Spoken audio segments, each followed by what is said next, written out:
And, going back to the situation here, one of the things that you talked about, the fact that you guys didn't secure your objective, and one of the reasons that you didn't secure your objective the next day is because you had another friendly fire incident. Yeah.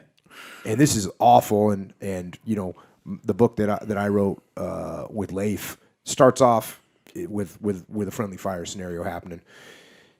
And I wish I could explain to civilians. It's really hard for people to understand how these things happen. I mean, we've already talked about it, 2 times in this book? Here's another one. A-10s come in. You're basically like half awake, trying to get a little bit of sleep. Yeah. And all of a sudden, you hear the gunfire, you hear things happening. All of a sudden, you hear an A-10 burst go, and Cash, your teammate Cash, he's like, "You're not going to believe this, but I think he just strafed our own guys." Strafed is when you fire machine gun, cannon, automatic weapon fires from an aircraft. And sure enough, more than 30 soldiers were injured. Yeah.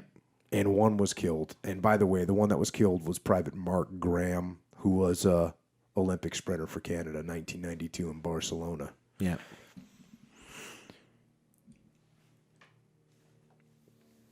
I mean, it's a nightmare.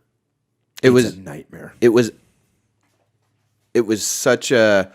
I even got mad at Cash at first because I was like, I heard it, and that brat, it's actually a nice feeling until that happened, and that one sounded weird because I was half awake, and I they were doing strafing runs across because we were on each side of the Arghandab River. So, there's a bit of distance. And that one was like that was real close. That's kind of weird. And I'm trying to just, wake up. And Cash says, "Yeah, they hit us." I go, what are you talking about? Why would he? And I looked down from our sniper position to where the vehicles were. And that's exactly what had happened.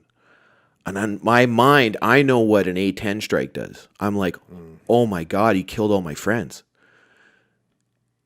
And then through the dust, and so right away I'm like, okay, well, if I'm the enemy, I know what I would do. Sound the bugles, boys, we're attacking. They didn't do that. My theory is they had already left after the gunfight the day before, and so we reorientate all our focus to the front to keep an eye on the enemy. And I can't help but look down.